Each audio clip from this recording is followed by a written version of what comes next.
पाकिस्तान और दुनिया भर में लाखों देखने और सुनने वालों को अरशद शरीफ का सलाम। नाज़रीन, मेरे साथ इस्लामाबाद स्टूडियोज़ में मौजूद हैं असद उमर साहब, सीनियर रहनुमा है पाकिस्तान तहरीक इंसाफ के। लाहौर से हमें ज्वाइन कर रहे हैं कमर ज़मान कायरा साहब, सदर हैं पाकिस्तान पीपल्स पार्टी पंजाब के। नाज़रीन, आज जस्टिस शेख अजमत सईद साहब, उनको दिल की तकलीफ़ हुई, पिंडी में हस्पताल ले जाया गया और वहाँ डॉक्टर्स बता रहे हैं कि ख़तरे की कोई बात नहीं है, लेकिन उन्हें आराम का मशवरा दिया गया है। हमारी दुआ है कि जस्टिस शेख अजमत सईद साहब जल्द सेहतयाब हों और इंतहाई अहम केस जो इस वक्त सुप्रीम कोर्ट में चल रहा है आके दोबारा उसकी हेयरिंग्स का हिस्सा बने। जस्टिस शेख अजमत सईद साहब इस हेयरिंग के दौरान बहुत इंपॉर्टेंट ऑब्जर्वेशंस भी देते रहे, सवालात उठाते रहे, जिनसे हक़ाइक़ खुल के सामने आते रहे। आज की भी जब हेयरिंग हो रही थी तो कई दफ़ा उन्होंने सलमान अकरम राजा साहब से कई अहम सवालात पूछे। असद उमर साहब, कल मुतवक्को है कि हेयरिंग होगी या कि अब ऑब्वियसली जस्टिस शेख अजमत सईद साहब को आराम का मशवरा दिया है तो उनके आने के बाद ही आपको उम्मीद है कि शुरू होगी हेयरिंग? जी, सबसे तो ज़ाहिर है सब हम उम्मीद करते हैं कि वो जल्द सेहतयाब हों और अगर ज़ाहिर है सीरियस सिचुएशन है ऐसी कि उसमें आराम की ज़रूरत है तो वो उनकी पहली तरजीह यही होनी चाहिए। और नहीं, उनके बगैर अगर मेरी जितनी अंडरस्टैंडिंग है वो ये है कि अगर बेंच मुकम्मल ना हो तो हेयरिंग नहीं हो सकती। तो जब तक वो वापस नहीं आते मेडिकल एडवाइस के बाद तो उस वक्त तक हेयरिंग नहीं शुरू होगी। मेरी अंडरस्टैंडिंग ये है, बट मैं एक्सपर्ट नहीं हूँ इसमें। कमर ज़मान कायरा साहब, आपकी भी अंडरस्टैंडिंग यही है जस्टिस अजमत सईद साहब जब तक सेहतयाब नहीं होते तब तक ये हेयरिंग नहीं चल सकेगी या चल सकती है? जी यकीनन, लेकिन पहले जिस तरह आपने भी उनके लिए दुआ की, सारी कौम दुआ करे, वो एक हमारे अहम जज हैं और अल्लाह ताला उनको सेहत दे। और यकीनन उनकी अदम मौजूदगी में इस केस की अब हेयरिंग आगे नहीं बढ़ेगी, लेकिन जिस तरह आप बता रहे हैं या मीडिया में देखा, अल्लाह करे वो जल्द सेहतयाब हो जाए और जल्द इस केस की हेयरिंग शुरू हो जाए। राइट नाज़रीन, आज भी सुप्रीम कोर्ट में जो बात हुई उसमें चंद बहुत अहम सवालात हुए। एक मौका तो ऐसा भी आया कि सलमान अकरम राजा साहब ने हवाला दिया कि जी ऊँटों का बड़ा जिक्र आ रहा है कि शायद ऊँटों पे ये पैसे लाद के भेज दिए गए। फिर उन्होंने 1000 दिरहम का एक नोट मौजूद जज साहिबान को पेश किया और कहा कि जी उस वक्त भी 1000 दिरहम का नोट था और 1000 दिरहम के नोट अगर आप उनको इकट्ठे करें और 2 मिलियन दिरहम हो तो वो तकरीबन इतना सा वो थद्दा बनता है। 2000 सफ़े की एक किताब उन्होंने वॉर एंड पीस टॉल्स्टॉय की किताब वो दिखाई कि जनाब ये इतनी मोटी किताब बनेगी, लाजमी नहीं के लिए इसके लिए ऊँटों पे ही लाद के ले जाया जाए। लेकिन फिर सवाल यहाँ पे एक और भी उठता है नाज़रीन इस हवाले से कि कैश ट्रांजैक्शन अगर हुई तो कैश ट्रांजैक्शंस के बारे में अक्सर सवाल उठता है कि ये मनी लॉन्ड्रिंग थी। इसके बाद नाज़रीन आज सुप्रीम कोर्ट की हेयरिंग के बाद जब मीडिया से गुफ्तगू हुई तो उस हवाले से और माजी की कुछ बातें जो हुक्मरान ख़ानदान कहता रहे उस हवाले से क्या सूरत हाल बनी, आइए देखते हैं। वकील है सलमान अकरम राजा साहब, उनके आर्गूमेंट्स जो बुनियादी तौर के ऊपर ये थे कि 15 मिलियन दिरहम का जो नुकसान था फैक्ट्री में वो पूरा हुआ। कैसे पूरा हुआ वो कहते हैं हमसे ना पूछें। 12 मिलियन दिरहम उनको कैश मिले, वो कहते हैं हमें इस पे यकीन करें कि कैश मिले। उस जमाने में बैंकिंग ट्रांजैक्शंस का रवाज नहीं था। वो कहते हैं कि यकीन करें कि हम 13 साल इन अपार्टमेंट्स में रहे लेकिन अपार्टमेंट्स हमारे नहीं थे। तीसरे वकील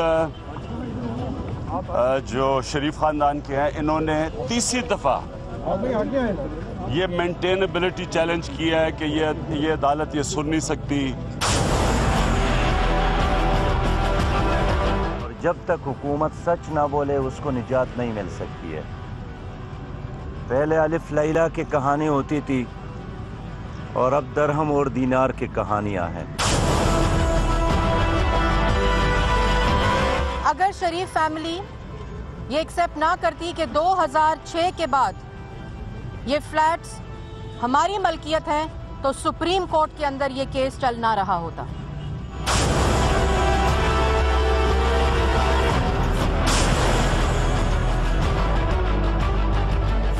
इन्होंने कौन सा चिंप और जूड़िया लड़ाई में अपना खून पेश किया है?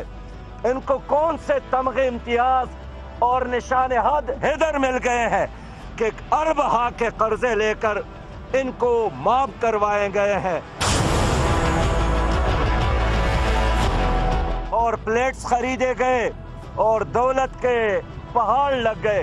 वो वाला दिन का चिराग हमारी कौम को भी दे दे ताकि हमारे कर्जे खत्म हो।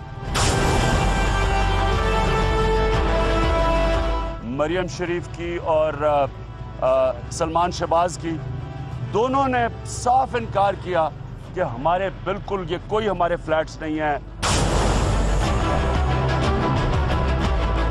मुझे समझ नहीं आई कि मेरी और मेरी वालदा की और बहन भाइयों की प्रॉपर्टीज ये कहाँ से निकाल के ले आए हैं। बात ये है कि जिन अरबों रुपए की मे फेयर की प्रॉपर्टीज की ये बात कर रहे हैं, ये तो पहले पता नहीं है। बताएं कौन सी प्रॉपर्टीज है, लाएं, दिखाएं, उसका कोई प्रूफ लाएं। क्योंकि इन्होंने तस्लीम किया कि इनके फ्लैट है, इन्होंने अब तस्लीम किया है कि नीलसन और नेस्कॉल इनकी कंपनीज हैं। कि अल्हम्दुलिल्लाह पाक लेन के ऊपर जो अपार्टमेंट्स हैं वो अल्हम्दुलिल्लाह हमारे हैं। मैं इस बात को तस्लीम करता हूँ कि उनको ऑफशोर कंपनीज नेस्कॉल लिमिटेड और नीलसन लिमिटेड जो है उनको ओन करती हैं। नवाज शरीफ ने वाज़े तौर पे कहा कि मेरे पास सारे दस्तावेज़ात हैं। दुबई और जद्दा की फैक्ट्रियों के हवाले से तमाम रिकॉर्ड और दस्तावेज मौजूद हैं। खुद ज़िम्मेदारियाँ कबूल करने की बजाय हुक्मरान ख़ानदान तमाम तर ज़िम्मेदारियाँ अपने दादा जान मोहतरम पर डालते हैं।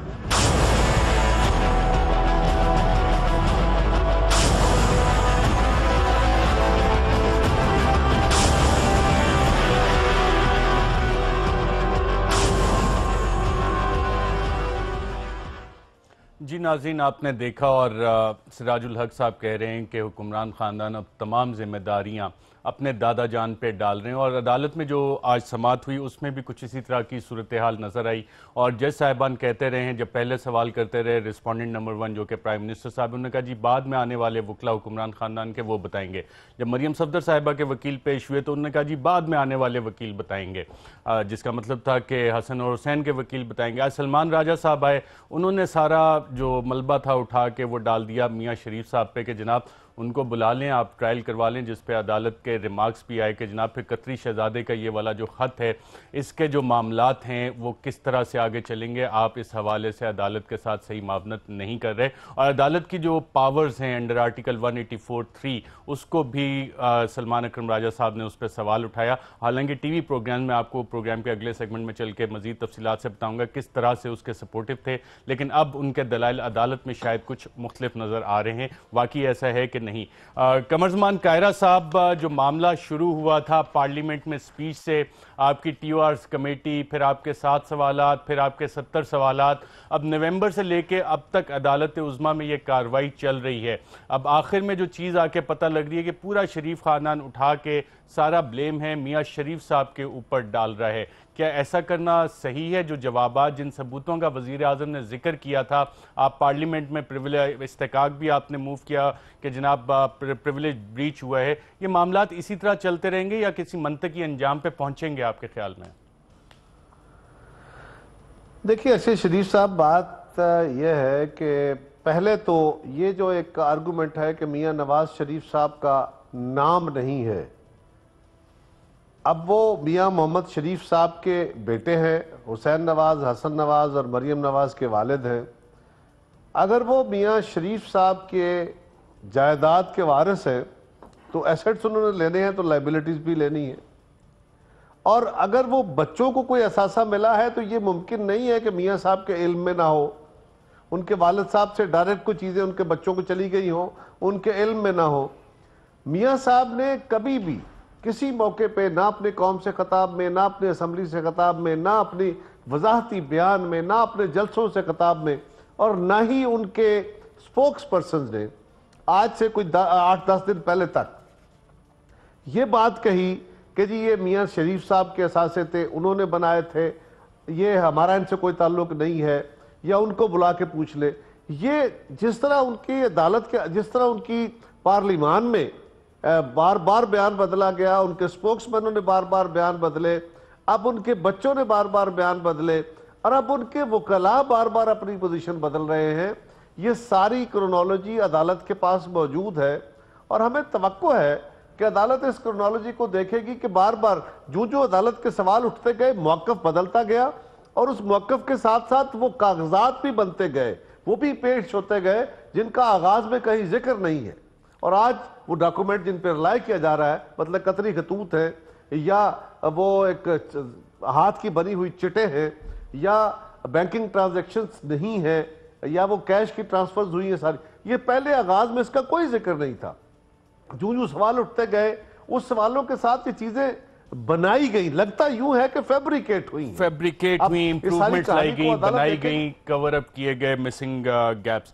असद उमर साहब, कतरी शहजादे का वजीर आजम ने कहीं जिक्र नहीं किया था, कतरी शहजादे ने क्या क्या दिया इस शरीफ खानदान को? ये बड़ी दिलचस्प आपस में इनका रिश्ता है जी, इस कतरी खानदान का और मियाँ साहब का। और ये रिश्ता जो है बकौल उनके वजीर आजम के, जो उन्होंने कहानी सुनाई है, ये 1980 से शुरू होता है। अब तो वो खुद ये दावा कर रहे हैं ना कि ये हमारे बिजनेस पार्टनर थे, हमारे वालिद मोहतरम के बिजनेस पार्टनर थे। वही बिजनेस पार्टनर जो हैं, उन बिजनेस पार्टनर के ये जो काम करते थे सैफुर रहमान साहब, उनकी कंपनी रेडको को ठेके मिले मोटरवे प्रोजेक्ट के ऊपर। फिर BMW इंपोर्ट का आपको स्कैंडल याद होगा, उसके बाद वो हुकूमत के एक अहम रुकन बन गए। उसके बाद ये पैसा जो है वो वहां से उनके कभी एक बेटे के पास जाता है, कभी दूसरे बेटे के पास जाता है।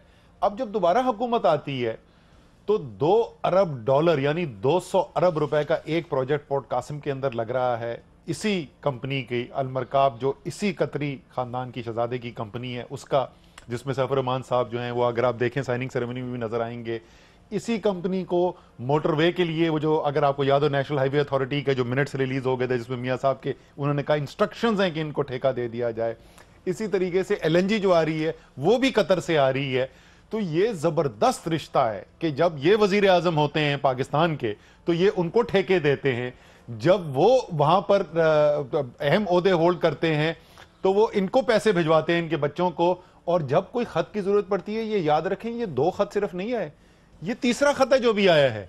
हेलीकॉप्टर केस में जब मियाँ साहब फंस गए थे आज से 15-16 साल पहले, तो उस वक्त भी इसी कतरी शहजादे ने खत दिया था कि ये हेलीकॉप्टर मेरा है। तो जब जरूरत पड़ती है वो खत भी भेज देते हैं, जब बच्चों को जरूरत होती है तो पैसे भी भेज देते हैं। ये अजीबो गरीब रिश्ता है। अब ये मियाँ साहब को कम से कम इस बात का तो जवाब देना चाहिए कि खुद कह रहे हैं कि मेरा बिजनेस पार्टनर है और इतने 200 अरब रुपए के उनको प्रोजेक्ट दे रहे हैं, इसका कोई हिसाब किताब होगा या नहीं होगा? इस पे सलमान अकरम राजा साहब से नाज़रीन सवाल हुआ और सवाल जो असद उमर साहब ने बात की उसी सारी चीज़ों का हवाला दिया गया। सलमान अकरम राजा साहब का ऐसे गवाह के तौर पे जो खत पेश किया गया उसके बारे में क्या कहना था, आइए जरा सुनते हैं। मियाँ शरीफ फैमिली के पार्टनर थे ये शहजादा साहब, उनके पार्टनर थे सैफुर रहमान। और उस दौर में 1993 में फॉर एग्जाम्पल रेडको की साइट पे लिखा हुआ है कि पंजाब, ये जो मोटरवे बनी थी उसके कुछ सेक्शन जो हैं उनको दिए गए, पंजाब हाउस उन्होंने बनाया। तो इस एक एविडेंस जो उन्होंने खुद ही दिया है, इससे ये कनेक्टिविटी एस्टैब्लिश नहीं हो जाती कि पार्टनर के पार्टनर को जो यहाँ प्रोजेक्ट मिलते रहे उसमें डिस्क्लोज नहीं किया गया कि उनके साथ एक जाती ताल्लुक है, वो पार्टनर है। तो ये इसकी कोई वैल्यू है या मुझे मेरे जैसे आम आदमी को ऐसे ही लग रहा है? नहीं, बिल्कुल है। देखिए, अगर किसी गवाह के बारे में आप ये साबित करते हैं कि उस गवाह का कोई मुफाद मुंसलिक है उस गवाही में, जिसके हक में वो गवाही दे रहा है, उसके साथ उसका कोई दीगर ताल्लुक है कारोबारी या जाती, तो उसकी गवाही की वक़्त में कमी पैदा होती है। अदालत देखती है कि उसकी गवाही को क्या वक़्त दी जाए। अब ये बातें भी नहीं हुई, ये तमाम बातें होना चाहिए। जी, कमर जमान कायरा साहब, आपने भी सुना, इस गवाह का कारोबारी मुफाद भी मुंसलिक है प्राइम मिनिस्टर नवाज शरीफ साहब के साथ। और इस हवाले से सलमान अकरम राजा साहब जो कि हुसैन नवाज को अभी रिप्रेजेंट कर रहे हैं, वो ये बात कर रहे थे। तो अब कितनी मोतबर ये गवाही ठहरेगी कतरी की जिस पे सलमान राजा भी अब रिलाई कर रहे हैं?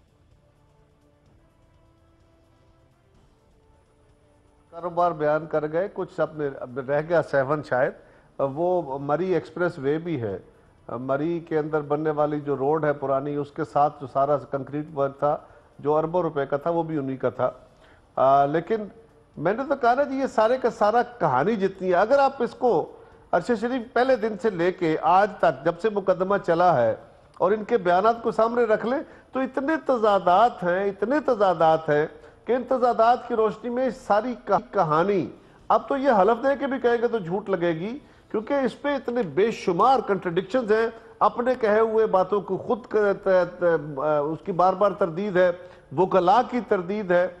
लेकिन सवाल सिर्फ ये है, मैंने पहले भी शायद आपके प्रोग्राम में कहा था, मैंने सुना है भाई एक अमेरिकी सदर जो जॉन एफ कैनेडी थे, उनकी बेवा ने, जैकुलिन ने, अमेरिकी सदर के कत्ल के बाद दूसरी शादी की, वो एक अरबपति से की। उस शख्स पे इल्ज़ाम लग गया कि उसने हुकूमती ओहदों से या हुकूमत से बेनिफिट लिए हैं, को 8-10 अरब डॉलर का उस पर इल्ज़ाम लगा, केस चला। तो उसने अदालत में एक बड़ी दिलचस्प बात की, जब उससे पूछा गया कि सोर्स बताओ तुमने ये पैसा कहाँ से लिया, तो उसने कहा जी लॉर्डशिप, ये कोई मतलब है 1 बिलियन में कोई 1000 मिलियन होते हैं, सो अगर 8-10 बिलियन का था तो 8-10 हजार मिलियन का इशू था। तो उसने एक बात बड़ी दिलचस्प कही थी, उसने कहा your lordship please don't ask me about first million, rest I will total explain you. और यहाँ भी सवाल मिलियन की कहानी है सारी, 12 मिलियन दिरहम का है, जो कि अभी तक साबित ही नहीं हो सक रहे। नाज़रीन, कारोबारी मुफाद और सलमान अकरम राजा साहब का आपने एक्सपर्ट लीगल ओपिनियन सुना था कि अगर कारोबारी मुफाद किसी का लिंक हो जाए उस गवाही के साथ तो वो इतनी मोतबर गवाही नहीं ठहरती है, सलमान अकरम राजा साहब ने कहा था। इसी हवाले से नाज़रीन, फवाद हसन फवाद साहब जो प्रिंसिपल सेक्रेटरी हैं वज़ीर आज़म नवाज शरीफ साहब के, वो मिलते रहे हैं कतरी खानदान और ख़ास तौर पे हमद बिन जासिम से, जिनके खताएं क्या इकरार किया फवाद हसन फवाद साहब ने हक़ाइक़ की बेसिस पे, आइए सुनते हैं।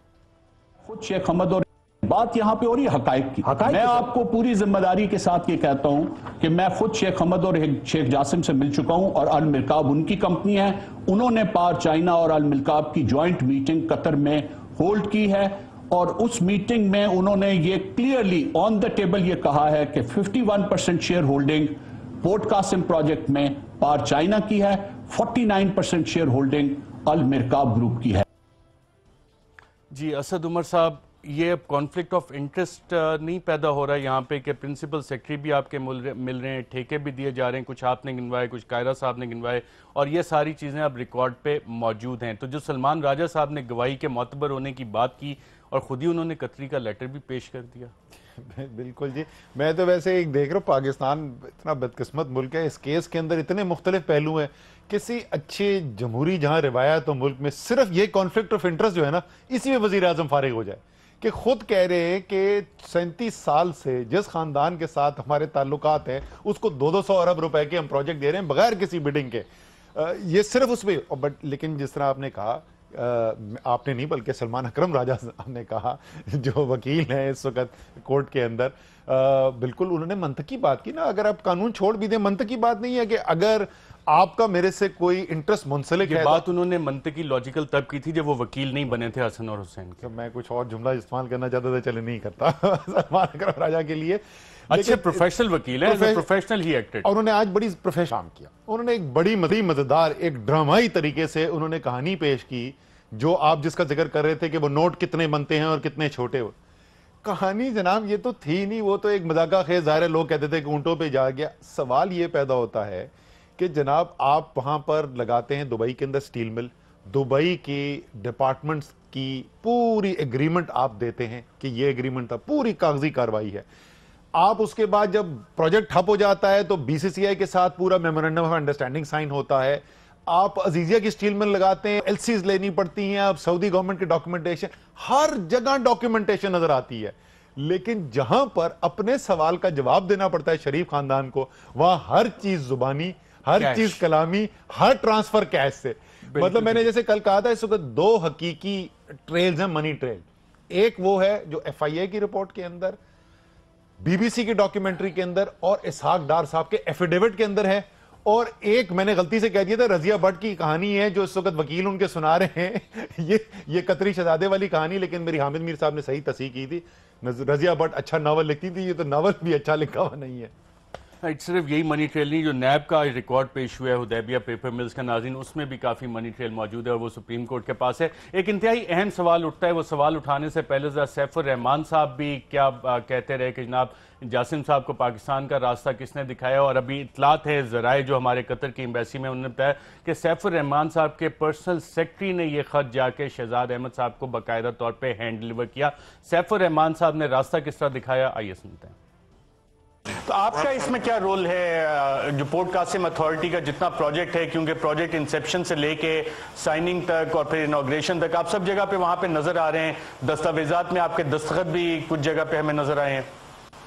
हाँ तो बिल्कुल, मैं शेख साहब को रिप्रेजेंट करता हूँ। शेख साहब की एक पूरी टीम है जिसमें 3 डायरेक्टर्स हैं और उसमें एक लीगल है, एक फाइनेंशियल है और एक मैं लोकल सपोर्ट के लिए उनको हेल्प आउट करता हूँ, क्योंकि मैंने उनको ये रास्ता पाकिस्तान का दिखाया था और मैं उनको हर तरह से कन्विंस करता चला गया कि आप इन्वेस्टमेंट करें। इसलिए आप मुझे वक्तन फवक्तन ओपनली देखेंगे पोर्ट कासिम की जो इनॉग्रेशन हुई तो भी मैं था और उस डॉक्यूमेंटेशन की जब साइनिंग हुई, जब उनके शेख साहब के रिप्रेजेंटेटिव साइनिंग कर रहे थे तो मैं भी उधर साथ खड़ा था और इसमें तो कुछ छुपाने वाली बात नहीं है।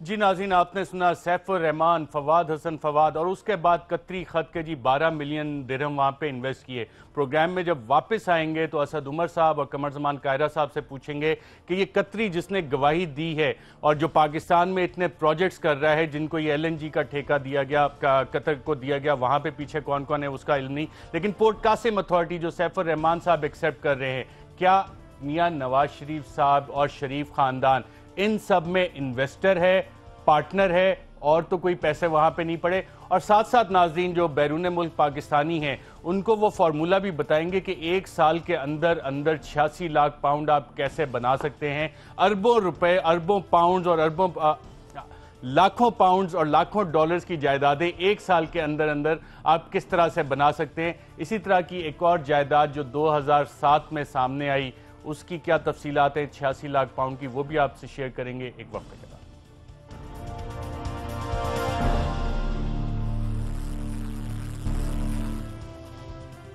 वेलकम बैक नाज़रीन। जब कतरी खत आया और उसके बाद अब तफसीलात आई कि जी अल तौफीक के भी पैसे उन्होंने दिए, हसन नवाज के लिए भी पैसे कारोबार के लिए उन्होंने दिए, लंदन के फ्लैट्स भी उन्होंने लेके दिए और वो 12 मिलियन दिरहम।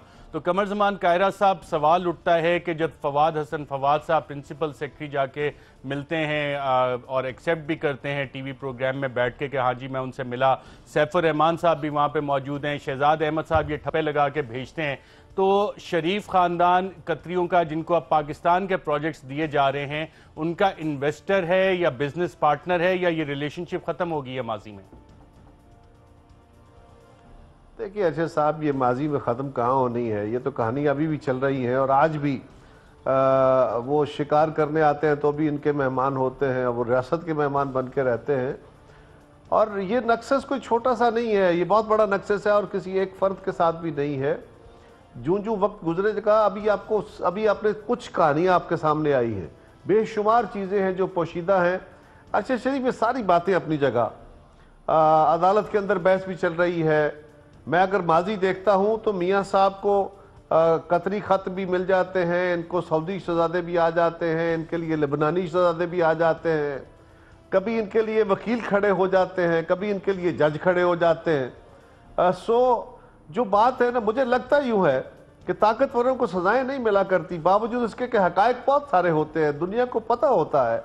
मुझे आज भी ये लग रहा है होते हैं, फाइलें भरी हुई होती हैं, 1.2 बिलियन रुपीस का सवाल अभी तक अनसेटल्ड है। ये भी अरशद, ये भी तयशुदा है, ये भी तयशुदा है कि सारा कुछ चीख चीख के कहता रहता है, पर ऐसे ताकतवरों को मेरे जैसे स्पोक्समैन जैसी मैंने ढोल बजाने वाले भी मिल जाते हैं, इनको मीडिया के लोग भी मिल जाते हैं सफाइयां देने वाले, इनको अदालतों के अंदर खड़े करने के लिए वकील भी मिल जाते हैं। पैसे में ताकत ही बहुत होती है ना कायरा साहब, पैसे की ताकत अलग है, साथ ताकत का नशा। मुझे तो यूं लगता है तो बड़ा डेडली कॉम्बिनेशन में इतनी धूल उड़ा दो, बिल्कुल इतनी धूल उड़ा दो, वकला के जरिए इतना इस केस में कोई भी केस उलझा दो कि उसकी कोई सिरा कोई कल पकड़ ही ना जाए। नहीं सिरा पकड़ा जा सकता है। मैं आज सारे केसेस पढ़ रहा था बैठ के, उसमें जो आर्गुमेंट्स इत्तेफाक फाउंड्री केस और हुदैबिया पेपर मिल केस में थे, उससे मिलते जुलते ही आर्गुमेंट्स आजकल सुप्रीम कोर्ट में पेश किए जा रहे हैं। असद उमर साहब, शरीफ खानदान और कतरी खानदान,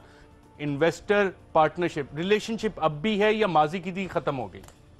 देखिए, इस केस का जो सबसे अफसोसनाक पहलू अगर आप मुझसे पूछें तो वो ये है, लोग जो हैं अपने वालिदैन की इज़्ज़त के लिए, अपने आबाओ अजदाद की इज़्ज़त के लिए बहुत कुछ करने को तैयार होते हैं, जान देने को तैयार हो जाते हैं।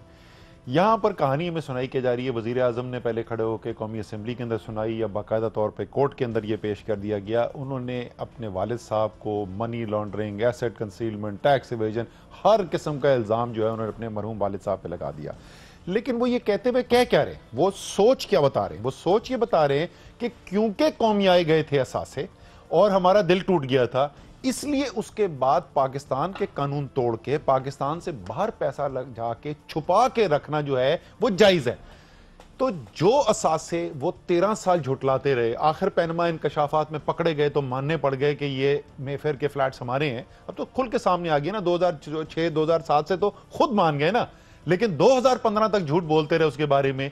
अब हम कैसे यकीन करें कि ऐसे और बहुत सारी और मनी ट्रेल बाहर नहीं रखी होंगी? हमें ये कैसे पता चले या पार्टनर कि अल मरकाब का जो 49% इक्विटी है 200 अरब रुपए के प्रोजेक्ट में से, उसमें से कुछ पैसे जो हैं शरीफ खानदान ने नहीं रखवाए हुए इन्हीं कतरी शहजादे के पास, वो तो खुद कह रहे हैं मुमकिन है ना। ये कहानी वो सुना रहे हैं, मैंने और आपने नहीं सुनाई। उन्होंने आके ये कहानी सुनाई है कि हम छुपाकर पाकिस्तानी हुकाम से पैसा बाहर रखते हैं, लोगों को इन्वेस्ट करने के लिए देते हैं, और वो इन्वेस्टमेंट का पैसा सिर्फ कतर में नहीं रहा, इनके बकौल वो पैसा कतर से निकल के लंदन भी पहुंच गया। तो जब लंदन पहुंच सकता है तो पाकिस्तान क्यों नहीं आ सकता? इंटरेस्टिंग। नाज़रीन, बहुत से पाकिस्तानी जो बैरून मुल्क हैं बहुत मेहनत करते हैं, सुबह से दोपहर शाम रात पैसे कमाते हैं, बड़ी मुश्किल से कर करके वो पैसे जोड़ते हैं। उनके पास वो फार्मूला नहीं है कि एक साल के अंदर लाखों पाउंड लाखों डॉलर्स किस तरह से कमा लिए जाएं, लेकिन हुक्मरान खानदान के पास ये फार्मूला मौजूद है। मैं नाज़रीन आपको चंद दस्तावेज़ात दिखाने लगा हूँ। एक और कंपनी है हसन नवाज साहब की, क्विंट ग्लोसेस्टर प्लेस लिमिटेड, आप देख सकते हैं, और ये कंपनी बनती है 2006 में, 22 अगस्त 2006। इसके डायरेक्टर जब आप देखें तो हसन नवाज शरीफ नज़र आते हैं, फ्लैट नंबर वही दिया गया है 17 एवनफील्ड, और इनके इस कागज़ पे दस्तखत हैं, क्विंट ग्लोसेस्टर प्लेस लिमिटेड। जब एक और इसका दस्तावेज हम देखते हैं तो क्विंट ग्लोसेस्टर प्लेस लिमिटेड, इस पे एक चार्ज क्रिएट होता है। Date of creation of charge 21 February 2007, legal mortgage between company and AIB group UK। और ये चार्ज क्रिएट किसके अगेंस्ट हो रहा है? ये एक प्रॉपर्टी है लंदन की, 117 Gloucester place London W1U 6JU, और इसका आगे प्रॉपर्टी टाइटल नंबर भी लिखा हुआ है। ये पहला चार्ज क्रिएट हुआ नाज़रीन 21 फरवरी 2007।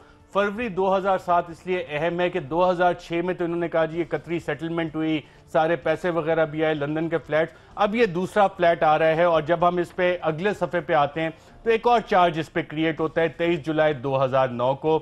यही कंपनी, लेकिन बैंक इसमें बदल जाता है, बार्कलेस बैंक आ जाता है, और प्रॉपर्टी वही है, all that free hold property known as 117 Gloucester place London W1U 6JU। अब नाज़रीन जब हम लैंड रजिस्ट्री टाइटल पे आते हैं इसके, तो वहां पे पता लगता है कि ग्लोसेस्टर प्लेस लंदन, इसकी जो प्राइस स्टेटेड है वो तकरीबन 86 लाख पाउंड है, 86 लाख पाउंड। और ये रजिस्टर्ड ओनर जो है इसका Gloucester place holdings incorporated in British Virgin Islands. अब यही प्रॉपर्टी जो हसन नवाज साहब की कंपनीज में नजर आ रही है, यहाँ पे ये एक ब्रिटिश वर्जिन आइलैंड की कंपनी है, वो इसका ओनर है, और इसमें लेंडर एक और आ जाता है एमिरेट्स NBD, एक लैंडिंग कंपनी है। अगले सफ़े पे जब हम आए तो नाज़रीन इसकी ओनरशिप की फर्दर डिटेल्स भी आ जाती हैं। असद उमर साहब, ये मामला क्या है? क्योंकि 2006 में तो ये सारे मामला सेटल हो रहे थे, 2004 में BVI कंपनीज का कोई लॉ भी चेंज हुआ कि जनाब अब ओनरशिप आपके नाम है, 16-17 एवनफील्ड के 4 फ्लैट्स हो गए। ये वाला इतनी जल्दी 21 फरवरी को चार्ज इस पे क्रिएट हो रहा है 2007, और आखिर में जो कीमत दी गई है 86 लाख पाउंड। ये 86 लाख पाउंड पैसे कितने बनते हैं, रुपए कितने? 1 अरब रुपए तकरीबन 1 अरब रुपए। ये फार्मूला कुछ बताएंगे? क्योंकि बहुत से बैरून मुल्क पाकिस्तानी ये जानना चाहेंगे कि ये काम होता कैसे है। सर ये हम भी जानना चाहेंगे ये क्या है। देखिए ये एक पूरी कहानी बनाई गई है, पूरी जो खानदान है उसके जो दौलत है उसको जस्टिफाई करने के लिए, और वो ये है कि ऐसी महारत रखते हैं कारोबार के अंदर कि जो दुनिया में ना किसी ने देखा ना सुना। उस दिन मैं सुन रहा था कि कोई वजीर साहब जो हैं इनको बिल गेट्स और स्टीव जॉब्स से भी कंपेयर कर दिया था मियां नवाज शरीफ को। वो दुबई में स्टील मिल लगाते हैं, वो हो जाती है बैंकरप्ट। उसके बाद वो अजीजिया में लगाते हैं, वहां पे लॉसेस हो रहे थे, वो बेचनी पड़ जाती है। हुदैबिया लगाते हैं, वो बैंकरप्ट हो जाती है। जो कारोबार जिसके भी खोला गया तो वो हमें बैंकरप्ट नजर आता है। लेकिन ये जो बाकी पाकिस्तानी बैंकों से जो कर्जे और उसके अगेंस्ट हुदैबिया पेपर मिल की कहानी आप देखें, इत्तेफाक फाउंड्रीज की, वो भी एसेट्स प्लेज थे बैंकों के साथ। लेकिन वो तमाम कारोबार जहां पे कोई दस्तावेजात हमें नजर नहीं आती, वो सब इतना पैसा कमाते हैं होश उड़वा के कोई सोच नहीं सकता। मैं पहले भी बोल चुका हूं, ये फ्रंट है, पैसा कहीं और से आता है, ये कंपनियां फ्रंटिंग कर रही हैं। वो पैसा जो है वो मोटरवे के ठेके से आ रहा है, वो LNG से आ रहा है, वो नहीं हमें पता, वो हमें नहीं। कमरजमान कायरा साहब, आपको पता है, क्योंकि बहुत से बैरून मुल्क पाकिस्तानी यकीनन ये जानना चाहेंगे कि वो बेचारे इतनी मेहनत करते हैं, इतनी मेहनत से पैसा कमाते हैं, उसमें से कुछ रेमिटेंसेस भी भेजते हैं। अगर ये फार्मूला तमाम बैरून मुल्क पाकिस्तानियों को पता लग जाए तो पाकिस्तान के तो वारे न्यारे हो जाएं। आपको समझ आई कि ये 86 लाख पाउंड की 21 फरवरी को 2007 को जो चार्ज क्रिएट हो रहा है अगेंस्ट दिस प्रॉपर्टी, ये फार्मूला क्या है सारा? अच्छा शरीफ साहब, मुझे तो असद उमर को तो फिर भी चले कॉर्पोरेट वर्ल्ड का कोई एक्सपीरियंस है, मेरे लिए तो ये फिगर्स ही बहुत बड़े हैं, मेरी समझ में नहीं आते और कैसे ये पैसे इकट्ठे हो जाते हैं। इनके लिए कहानियां घड़ी जाती है अलफ लैला की। मैंने कहा ना, wheels with in wheels with in wheels, ये बहुत कुछ इन्वेंट होता रहेगा, आपको चीजें समझ आती जाएंगी। और अगर आप इनको नेक नीति के साथ खोलना शुरू कर देंगे तो ये सारी भोंडी किस्म की दास्तानें हैं। इनको अगर आप आपस में एक दूसरे के साथ सामने रख के मिलाएं, अगर मिलाया गया तो ऐसा ही रिजल्ट सामने आ जाएगा। लेकिन मैं फिर कहूंगा कि ये कानून हमारे जैसे ममालिक के अंदर किसी ताकतवर को पकड़ने का निज़ाम नहीं है, ये माजी में नहीं निजाम है। और सलमान राजा साहब ने इसके बारे में भी कुछ कहा था, वो आपको मैं ब्रेक बाद सुनाता हूं कि निजाम क्या है और कैसे हो सकता है। नाज़रीन, हो सकता है हसन नवाज शरीफ साहब के पास ये फार्मूला हो, बहुत मेहनती हो, बहुत लायक हो, बहुत पढ़े लिखे हो, लेकिन हमारी उनसे इस्तदा होगी कि ये तमाम पाकिस्तानियों के साथ ये फार्मूला शेयर कर लें कि 2006 में सारी सेटलमेंट्स होती हैं, उसके बाद एक साल में ये वाला लीगल चार्ज भी ये क्रिएट करते हैं, एक और प्रॉपर्टी, तो शायद पाकिस्तानी बहुत से उनको दुआएं भी देंगे। एक वक्फा लेते हैं नाज़रीन, और जो कमरजमान कायरा साहब ने सवाल उठाया निज़ाम के हवाले से, यही सवाल सलमान राजा साहब से हुआ और उस पर उन्होंने सुप्रीम कोर्ट की पावर्स के बारे में क्या बताया था, आपको बताएंगे एक वक्फे के बाद।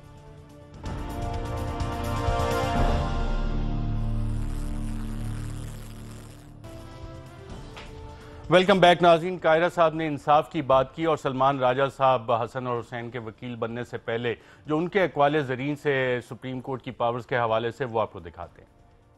बिल्कुल। अब देखें, जो TORs वाली बात थी वो पुरानी हो गई, क्योंकि अब मामला बहुत आगे बढ़ गया है। उस वक्त तो ये ख्याल था कि शायद फ्लैट्स के हवाले से कोई एतराफ़ ही नहीं होगा और जाके खोज लगाना पड़ेगा, फोरेंसिक ऑडिट करना पड़ेगा कि क्या वाकई ये फ्लैट है नहीं है। अब तो बात बहुत आगे बढ़ गई, फ्लैट्स की मिल्कियत भी तस्लीम हो गई, ज़राए भी के हवाले से भी एक बयान सामने आ गया।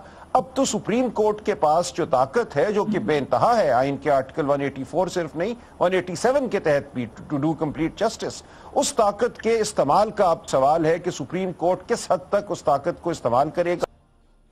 जी असद उमर साहब, 184, 187 के तहत बेइंतहा पावर है सुप्रीम कोर्ट के पास। लेकिन आज सलमान अकरम राजा सुप्रीम कोर्ट को यह कन्विंस करने की कोशिश कर रहे थे कि आपके पास कोई ताकत नहीं केस देखने की। देखिए, इसमें कोई शक ही नहीं है, सुप्रीम कोर्ट के पास ये इख्तियार हासिल है। वजीर आजम जो है सारी कौम के सामने खड़े होकर कह चुके हैं कि मैं अपने आप को और अपने खानदान को पेश करता हूं। 3 दफा उनके लॉयर कोशिश कर चुके हैं कि सुप्रीम कोर्ट को यह कन्विंस किया जाए कि आपके पास ये इख्तियार नहीं है, लेकिन कम से कम कहते तो ये है ना, तो कोर्ट के पास इख्तियार भी है, वजीर आजम का वकील भी कहता है इख्तियार, तो वाकई में अब जो है कौम की नजरें जजेस की तरफ। राइट। कायरा साहब, आप तो ये बात कह रहे थे हसन और हुसैन के वकील बनने से पहले आपने सलमान राजा साहब के अक़वाले ज़रीन सुने, तो कह रहे हैं 184, 187 के तहत बहुत पावर्स हैं सुप्रीम कोर्ट के पास। यार अरशद, आप कहेंगे बड़ा पेसिमिस्टिक व्यू दे रहा है, कौम के सामने बैठा कह रहा हूं, लेकिन मैं तीसरी दफा कहने लगा हूं, बात तो दुरुस्त है। इख्तियार तो हमेशा से अदालतों के पास रहे हैं और इख्तियार बनाए भी जाते हैं, बहुत सारी प्रेसिडेंट्स पैदा की जाती हैं, अल्लाह करे ऐसा हो जाए। लेकिन हम अनफॉर्चुनेटली कौमी तौर पे इतने इन्हितात का शिकार हो चुके हैं कि ताकतवर को सजा देने का हमारे मुल्क के अंदर रिवाज रहा नहीं, और कमज़ोर को माफ़ी नहीं मिलती, ताकतवर को सजा नहीं मिलती। हमारे मुल्क के अंदर मेरिट, हमारे मुल्क के अंदर असूल, हमारे मुल्क के अंदर तालीम याफ्ता होना, ये डीमेरिट्स हैं। हम एक ऐसा बीमार कमरजमान कायरा साहब और असद उमर साहब, बहुत शुक्रिया प्रोग्राम में शिरकत का। नाज़रीन, कमरजमान कायरा साहब जो बात कर रहे थे, जो गरीब गुर्ब कमज़ोर लोग हैं उनकी चीखें आहें, आहो पुकार आपको अस्पतालों से भी आती है। एजुकेशनल इंस्टीट्यूशन से भी आती है, जब वो फीस नहीं दे सकते, बच्चे पढ़ा नहीं सकते। जेलों में बहुत से ऐसे लोग पड़े जो छोटे छोटे, कोई रोटी चोरी करने के इल्ज़ाम में वहाँ चला जाए, लेकिन जिस अशराफिया की कमर ज़मान कायरा साहब बात कर रहे हैं, उसके कह के हमारे कानून और आइन का मजाक उड़ाते हैं। आज के प्रोग्राम में नाज़रीन इतना, इजाज़त दीजिएगा।